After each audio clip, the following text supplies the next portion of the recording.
I welcome all my dear students in the 10 plus 2 political science classes. As you know, we are doing the chapter 2, the end of bipolarity, and in this video I am going to discuss the different personalities, the political leaders whose name has appeared in this chapter, what have been their contribution. So on page number 18, the box mentioning the name of Vladimir Lenin is given. He was one of the most prominent leader of the Soviet Union. So boxes को पढ़ना बहुत ज़रूरी इसलिए है कि एक तो MCQs बहुत बनते हैं इसमें से एक एक नंबर के, और इनके फैक्ट सारा अधिकतर ज़्यादा ये फैक्ट बेस्ड है, इसमें डाटा होता है, तथ्य होते हैं, तो इसके आपको अपने खुद के नोट्स बनाने हैं, बुलेट पॉइंट नोट्स, और इसको आपने बार बार रिवाइज करते रहना है. तो व्लादिमीर लेनिन का टाइम पीरियड है 1870 से 1924. As you know, Bolshevik communist party के फाउंडर थे ये सब है ना. 9th क्लास की रिपीटेशन हो रही है. 9th क्लास का जो रशियन रेवोल्यूशन है सेम एज इट इज. 1917 के रशियन रेवोल्यूशन के लीडर थे, यूएसएसआर के फाउंडर हेड रहे थे ये during the most difficult period following the revolution. ये बहुत इंपॉर्टेंट है कि who was the founder head of USSR during the most difficult period. यानी यूएसएसआर का जो बेस था ना, जब शुरू में 1922 में ये बना है, तब लेनिन जो थे वो पावर में थे और उनको फाउंडेशन रखने का क्रेडिट जाता है यूएसएसआर की. और ही वॉज एन आउटस्टैंडिंग थ्योरेटिशियन और प्रैक्टिशनर ऑफ मार्क्सिज्म. ये जो कार्ल मार्क्स हैं, एक बहुत बड़े पॉलिटिकल थिंकर हुए हैं और मार्क्सिज्म के व्यूज से बहुत इन्फ्लुएंस्ड थे, और इन्होंने मार्क्सिज्म का जो है एक अपना खुद का एक अलग वर्जन जो यूएसएसआर में इन्होंने इम्प्लीमेंट किया था, वो इन्होंने खुद का वर्जन बनाया था एक. और he was a source of inspiration for communist all over the world. और पूरी दुनिया में वो कम्युनिस्टों के लिए एक प्रेरणा का स्रोत रहे हैं Vladimir Lenin. Next is Joseph Stalin. Lenin की डेथ के बाद स्टालिन पावर में आए. He was the successor to Lenin and led the Soviet Union during its consolidation 1924 to 53. Lenin की डेथ 1924 में हो गई थी, और स्टालिन जो है उसके बाद उनके उत्तराधिकारी बने, और अब उन्होंने कंसोलिडेट किया है यूएसएसआर को मजबूत बनाने का जो क्रेडिट जाता है स्टालिन को जाता है. स्टालिन के बारे में भी हमने रशियन रेवोल्यूशन 9th क्लास में पढ़ा था कि कैसे इन्होंने कलेक्टिवाइजेशन ऑफ एग्रीकल्चर किया था.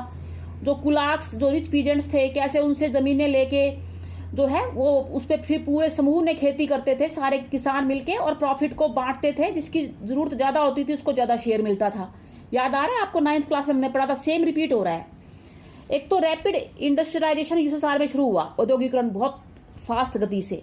फिर फोर्सिबल कलेक्टिवाइजेशन ऑफ एग्रीकल्चर, जो खेती बाड़ी का सामूहिकीकरण हुआ. फोर्सिबल मतलब स्टेट ने जबरदस्ती तो कैसे, मतलब जबरदस्ती यूं है कि पीजेंट्स जो थे ना, रिच पीजेंट्स थे, वो होर्डिंग करते थे अनाज की और बाद में उसको महंगे दामों पे बेचते थे इकट्ठा करके. तो स्टेट ने जो है लॉज बनाए कि वो ऐसा नहीं करेंगे, और जिनके पास एक लिमिट के बियॉन्ड लैंड थी, जमीन थी, उससे स्टेट ने वो लैंड ले ली. तो ये जो प्राइवेट प्रॉपर्टी थी, जो प्राइवेट प्रॉपर्टी होती है ना, कि स्टेट ने कहा है कि बियॉन्ड अ लिमिट किसी की प्राइवेट प्रॉपर्टी ज्यादा इकट्ठी नहीं होगी, क्योंकि इससे समाज के अंदर एक डिस्पैरिटी, गैप बढ़ता है लोगों के बीच में, अमीरी गरीबी का. तो स्टेट ने लॉज बना के वो कुलाक्स से क्या ले ली थी, उनकी एक्स्ट्रा लैंड एक लिमिट के बाद वो ले ली, और उस पर जो था खेती बाड़ी का कलेक्टिवाइजेशन, लोगों ने मिलकर खेती बाड़ी करी. और सेकेंड वर्ल्ड वॉर में जो सोवियत की विक्ट्री हुई थी, यूएसएसआर की जो विक्ट्री हुई थी, स्टालिन को क्रेडिट जाता है. 1945 में याल्टा एग्रीमेंट हुआ था ना, स्टालिन और ये सब, स्टालिन, चर्चिल, ये सारे के सारे होते थे उस वक्त. तो सेकेंड वर्ल्ड वॉर में यूएसएसआर जीता था, तो स्टालिन की स्ट्रेटजी को, पॉलिसी को जो है श्रेय जाता है. और he was held responsible for the great terror of 1930s. Terror यूं बोल देते हैं कि जो यूएसएसआर के अंदर लोगों के वेलफेयर के लिए पॉलिसीज तो बना ही रहे थे, लेकिन वो इतनी स्ट्रिक्ट थी, मतलब कि लॉज इतने स्ट्रिक्ट थे कि जो उनको वायलेट करता था ना, सीधा उसके ऊपर स्ट्रिक्ट एक्शन होता था. और एक तरीके से अथॉरिटेरियन हो गया वो, कि जैसे बियॉन्ड अ लिमिट आपने प्रॉपर्टी इकट्ठी नहीं करनी. जो इकट्ठी करता था स्टेट उससे ले लेता था जबरदस्ती. जो इन लॉज को वायलेट करता था स्टेट उसको जेल में डाल देता था. स्टेट का मतलब राज्य, यानी कि जो लीगल पावर होती है. और 1930s में यूएसएसआर में यही हुआ. तो एक कहते ग्रेट टेरर फैल गया, और जो है स्टेट का रोल जो है बहुत ज़्यादा बढ़ गया था। अथॉरिटेरियन फंक्शनिंग, मतलब अथॉरिटेरियन क्या होता है, टोटलिटेरियन डिक्टेटरशिप एक तरीके से, कि चैलेंज नहीं कर सकते आप रूलर को, चाहे हालांकि इनकी इंटेंशन तो अच्छी थी, they are working for the welfare of the people, लेकिन फिर भी मतलब जब ये आ गया ना कि आप चैलेंज नहीं कर सकते इनके वर्किंग स्टाइल को, वो सब, वो भी क्या हो जाता है, अथॉरिटेरियन हो जाता है। And elimination of rivals with in the party, ये बहुत मतलब एक नेगेटिव चीज़ है कि अगर पार्टी के अंदर इनके खिलाफ कोई बोलता था, विरोधी होता था, उनको उसको मरवा देते थे, उसको एलिमिनेट करवा देते थे। Next is Nikita Khrushchev.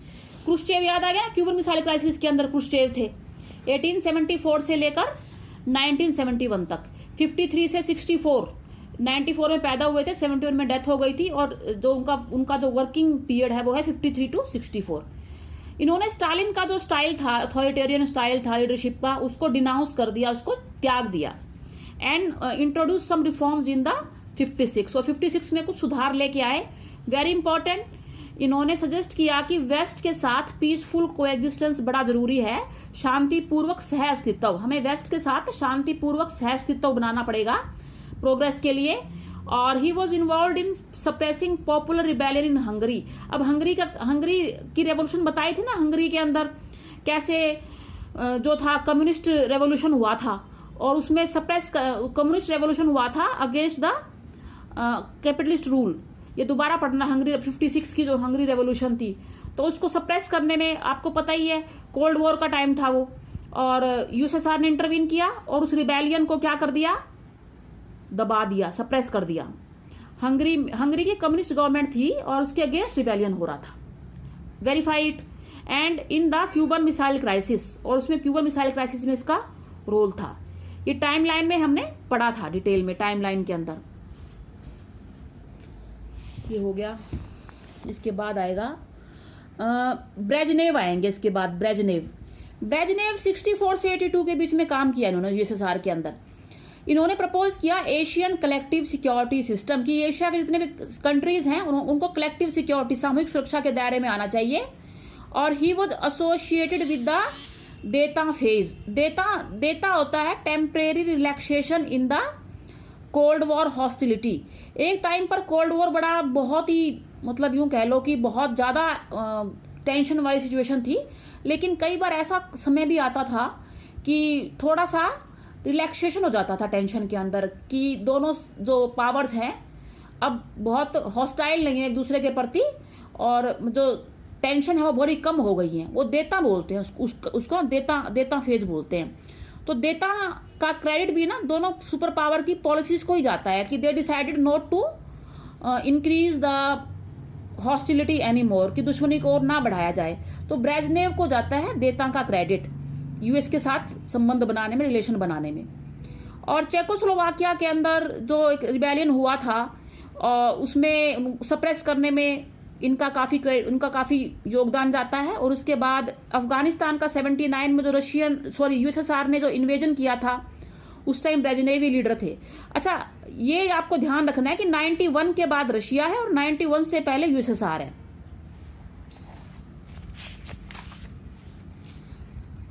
फिर गोरबाचेव के बारे में तो आप डिटेल में पढ़ ही चुके हो आप। इन्होंने इकोनॉमिक और पॉलिटिकल रिफॉर्म पॉलिसीज जो थी लागू की थी। नाम याद रखना आपको, पेरेस्ट्रोइका। पेरेस्ट्रोइका होता है रीस्ट्रक्चरिंग, मतलब दोबारा से पुनर्निर्माण करना। एंड ग्लासनोस्ट होता है ओपननेस यानी कि खुलापन। तो इनकी पॉलिसीज का नाम है पेरेस्ट्रोइका और ग्लासनोस्ट। पूछ सकते हैं कि पेरेस्ट्रोइका का मतलब क्या है, रीस्ट्रक्चरिंग, ग्लासनोस्ट का मतलब क्या है, openness. Stop the arms race with the US के साथ जो हथियारों की जो होड़ थी, जो दौड़ थी, उसको रोका।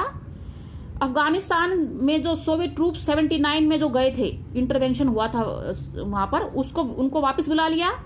और ईस्टर्न यूरोप से भी सोवियत ट्रूप्स को वापस बुला लिया। इन्होंने जर्मनी की यूनिफिकेशन में भी मदद की। हम किसको पढ़ रहे हैं, गोरबाचेव जी को पढ़ रहे हैं। एंडेड द कोल्ड वॉर का एंड करने में बड़ा इनका मदद जाती। क्यों एंड करने में जाती मदद, गोरबाचेव की पॉलिसीज काफ़ी हद तक यूएसएसआर की डिसइंटीग्रेशन में मतलब उनका एक रोल रहा है। और यूएसएसआर का डिसइंटीग्रेशन हो गया तो अब जो है एक ही पावर रह गई, तो कोल्ड वॉर खत्म ही हो गया, क्योंकि कोल्ड वॉर में तो दो पावर में कंपटीशन था। Blamed for the disintegration of the Soviet Union, और इनको दोष दिया जाता है कि सोवियत यूनियन के विखंडन में इनका हाथ है, वो हमने डिटेल में हम पढ़ चुके हैं। उसके बाद आते हैं बोरिस येल्सिन। बोरिस येल्सिन बताया था ना कि रशिया के अंदर प्रेसिडेंट थे, और कैसे इन्होंने फिर पूरा जो कम्युनिस्ट पार्टी के वो जो हीरो बन गए थे जब कम्युनिस्ट कूप हुआ था पीछे, उसमें बोरिस येल्सिन ने उस कूप को अपोज किया था। और बाद में ये मॉस्को के मेयर भी बने थे, गोरबाचेव ने बनाया था इनको। और लेकिन बाद में गोरबाचेव के क्रिटिक भी बन गए थे और कम्युनिस्ट पार्टी को छोड़ दिया। और सोवियत रिजीम में 1991 में जो उसके अगेंस्ट जो विरोध हो रहे थे लोगों के द्वारा, गोरबाचेव ने उन विरोधों को ज्वाइन इन इनको लीड भी किया, उनका नेतृत्व किया। और ही played a key role in dissolving the Soviet Union, और सोवियत यूनियन को विखंडन में, उसके विलय में, समाप्ति में मुख्य भूमिका है उसकी बोरिस येल्सिन की। Blamed for hardship suffered by the Russians in their transition from communism to capitalism. लेकिन ये जो बदलाव था ना कि बाद में जब यूएसएसआर का डिसइंटीग्रेशन हो गया तो पहले जो कम्युनिज्म सिस्टम था उसकी जब कैपिटलिज्म आ गया, ट्रांजिशन हो गया, चेंज हो गया। लेकिन ये चेंज विदाउट प्रॉब्लम्स नहीं था, इसमें बहुत डिफिकल्टी थी, बड़ी हार्डशिप्स थी। और उसका जो दोष दिया गया किसको, येल्सिन को, क्योंकि येल्सिन जो थे वो जिम्मेदार थे बहुत हद तक सोवियत यूनियन के डिसोल्यूशन में। अच्छा, इसमें टाइमलाइन भी दी हुई है आपकी, लुक एट द टाइमलाइन। ये इसमें जो आपको इसको पढ़ लेना, आपको समझ में आ जाएगा। इसमें अलग अलग इवेंट्स के बारे में दिया गया है। जैसे ये बड़ा इंपॉर्टेंट है, 85 में आपको पता ही है गोरबाचेव जनरल सेक्रेटरी बन गए थे। 88 में लिथुआनिया में, Baltic state Lithuania, Estonia, Latvia, Lithuania में स्वतंत्रता मूवमेंट शुरू हो गया, इंडिपेंडेंस मूवमेंट। और बाद में इस्टोनिया और लातविया में आ गया। ये देखोगे ना आप, लातविया, इस्टोनिया और लिथुआनिया ये ऐसे हैं ऊपर नीचे, देखना बाल्टिक सी की तरफ है, ये बाल्टिक सी सराउंड करता है, तभी इनको बाल्टिक स्टेट बोलते हैं। ये सारी पढ़ोगे आप इवेंट्स, जो समझ में नहीं आएगा वो मुझे आप बताओगे। अक्टूबर 1989 में ये डिक्लेयर किया कि Warsaw Pact members are free, Berlin wall falls repeat हो गया। और 1990 में गोरबाचेव ने सोवियत कम्युनिस्ट पार्टी को की जो मोनोपोली थी उसको ख़त्म कर दिया। और फिर सोवियत पार्लियामेंट आ गई और इसमें मल्टी पार्टी पॉलिटिक्स आ गई। एक पार्टी नहीं, कई सारी पार्टी मिलके आपस में जो थी इलेक्शन में पार्टिसिपेट करती थी। ये बड़ा इंपॉर्टेंट है। मार्च 1990 में लिथुआनिया जो था वो पहला रिपब्लिक थी जिसने अपनी इंडिपेंडेंस डिक्लेयर की। फिर 1990 में रशियन पार्लियामेंट ने अपनी इंडिपेंडेंस डिक्लेयर की सोवियत यूनियन से, यूएसएसआर से। रशिया भी इंडिपेंडेंट हुआ से, लेकिन सबसे पहले लिथुआनिया था। पूछ सकते हैं, बहुत इंपॉर्टेंट है। जून 1991 में येल्सिन जो थे अब प्रेसिडेंट बन गए, किसके, रशिया। 1991 में कूप हुआ था गोरबाचेव के खिलाफ, कम्युनिस्ट कूप, वो 1991 में हुआ था, ये इंपॉर्टेंट है। 1991 में जो बाल्टिक रिपब्लिक है, बाल्टिक समंदर के पास ये 3 देश हैं, इस्टोनिया, लातविया, लिथुआनिया। इसको ज्योग्राफी में मैप में देखना।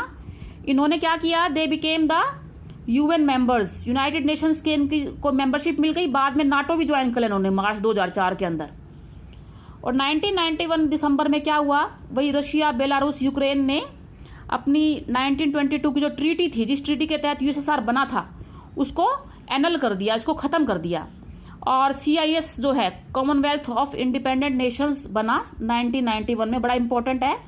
Armenia, Azerbaijan, Moldova, Kazakhstan, Kyrgyzstan, इन सब कंट्रीज़ ने CIS को ज्वाइन कर लिया। और जॉर्जिया बाद में 1993 में आया। और रशिया ने यूएसएसआर की जो परमानेंट सीट थी सिक्योरिटी काउंसिल के अंदर, UN सिक्योरिटी काउंसिल में, ही टेक्स इट ओवर, वो सीट रशिया को मिल गई। और दिसंबर 1991 में क्या हुआ, गोरबाचेव ने रिजाइन किया as president of the Soviet Union and declares the end of the Soviet Union. 25 दिसंबर 1991 को सोवियत यूनियन की समाप्ति हो गई। इसमें सारे के सारे फैक्ट बेस्ड क्वेश्चन बनेंगे, MCQ के लिए बड़ा इंपॉर्टेंट है। Read these boxes carefully, read the line carefully. If you don't understand anything, send me your doubts. So this is enough for today.